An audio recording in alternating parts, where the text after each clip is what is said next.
Le phénomène Alizée, une success story des années 2000. Alizée, de Moi. Lolita à l'icône pop d'une génération. Au tournant des années 2000, la musique française s'apprête à vivre un bouleversement. Dans un paysage dominé par des artistes établis, une jeune fille venue d'Ajaccio va imposer un souffle nouveau, Alizée. Son premier tube, Moi. Lolita, devient rapidement un phénomène, traversant les frontières et installant son interprète comme une figure incontournable de la pop française. Mais derrière ce succès fulgurant se cache une histoire faite de passion, de travail acharné, de rencontres décisives et d'une ambition sans faille. Ce portrait retrace le parcours de cet artiste, depuis son enfance corse jusqu'à son héritage durable dans l'histoire de la musique. Une enfance en Corse bercée par l'art.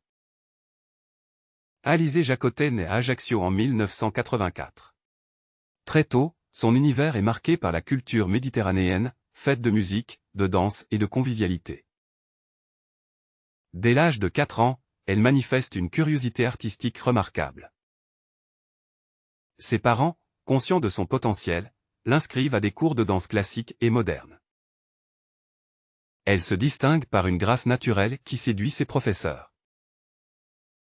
La Corse, avec son identité forte et son attachement aux traditions, façonne une partie de son caractère, déterminé, passionné et attaché à ses racines. L'influence des années 90 sur une génération. Avant même son explosion médiatique, Alizée grandit dans une époque musicale en pleine mutation. Les années 90 sont marquées par des icônes internationales comme Madonna, Michael Jackson, Spice Girls et Britney Spears. En France, des artistes comme Mylène Farmer, Lara Fabian, Patricia Cass et Florent Pagny dominent les charts. Les jeunes découvrent de nouvelles formes de consommation musicale grâce aux CD et aux premiers lecteurs MP3. Dans ce contexte, une adolescente passionnée comme Alizée ne pouvait qu'être influencée par cette effervescence musicale mondiale. La révélation sur Graines de Star. En 1999, à seulement 15 ans, Alizée franchit une étape importante. Elle participe à Graines de Star, émission populaire de M6 animée par Laurent Boyer. Sur scène, elle interprète Ma prière d'Axel Red. Le public découvre une jeune fille dotée d'une maturité artistique impressionnante. Sa voix claire et affirmée attire immédiatement l'attention.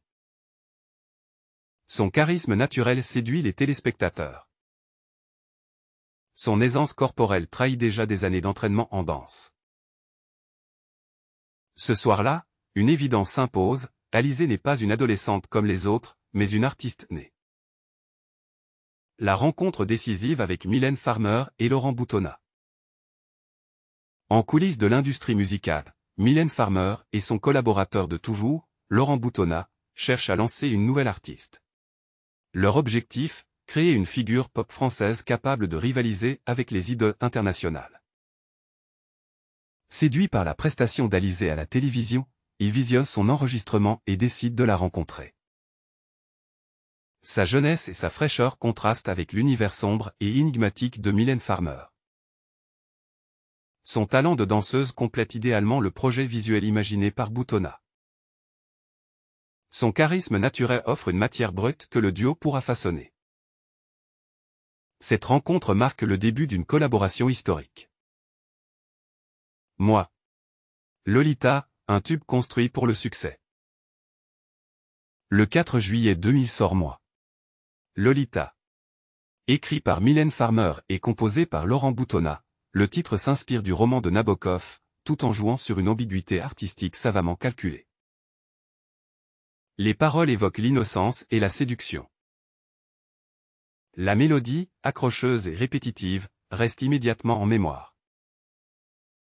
Le clip, tourné comme un court-métrage, met en valeur une adolescente libre, insouciante et mystérieuse. Le succès est immédiat et dépasse toutes les attentes. Le titre entre directement dans les tops des ventes et s'y maintient pendant près d'1 an. Il se vend à plus d'1 million d'exemplaires en France. Le single s'exporte et cartonne en Europe, atteignant même le top 10 au Royaume-Uni. En un été, Alizée devient une star internationale. Gourmandise, un premier album culte. Portée par ce succès, Alizée sort son premier album, Gourmandise, en novembre 2000. L'album, mélange de pop sucré et de textes poétiques, séduit un large public. Des titres comme L'Alizé ou Parler tout bas confirment son potentiel. L'esthétique travaillée par Farmer et Boutonnat donne une cohérence forte à l'ensemble. Le succès est gigantesque, plus de 4 millions d'exemplaires vendus dans le monde. Alizée n'est plus seulement une révélation, elle devient une icône générationnelle. Mes courants électriques, la confirmation. En 2003, elle revient avec un deuxième album, Mes courants électriques. Plus mature, plus sombre, ce disque témoigne d'une évolution artistique assumée. Les chansons abordent des thèmes plus intimes. Musicalement, les sonorités électropop dominent. Le public découvre une Alizée plus affirmée, moins enfantine. Même si l'album ne réitère pas l'exploit du premier, il confirme sa place d'artiste installé. Une image médiatique omniprésente. Le succès d'Alizée ne se limite pas à la musique. Elle devient rapidement une icône médiatique. Elle multiplie les couvertures de magazines. Son style vestimentaire influence les adolescentes. Elle incarne une forme de féminité moderne, en innocence et audace. Dans les années 2000, il est difficile d'échapper à Alizée, elle est partout, de la télévision ou magazine en passant par les radios. Une artiste qui évolue avec le temps. Après sa collaboration avec Farmer et Boutonnat, Alizée décide de tracer sa propre voie. Elle explore de nouveaux styles musicaux. Elle sort plusieurs albums, Psychédélis en 2007, Une enfant du siècle en 2010, 5 en 2013, Blonde en 2014. Elle participe à Danse avec les stars, qu'elle remporte en 2013, confirmant son talent de danseuse. Cette évolution prouve sa volonté de rester une artiste vivante et active, malgré les hauts et les bas du métier. Une chronologie du parcours d'Alizée. 2000, sortie de moi. Lolita, succès mondial. 2001, album Gourmandise, consécration. 2003, deuxième album Mes courants électriques. 2007, retour avec Psychédélis. 2010, album expérimental Une enfant du siècle. 2013, victoire dans Danse avec les stars. 2014, sortie de Blonde. 2020, Alizée se fait plus discrète, se consacre à sa vie personnelle et à l'enseignement de la danse.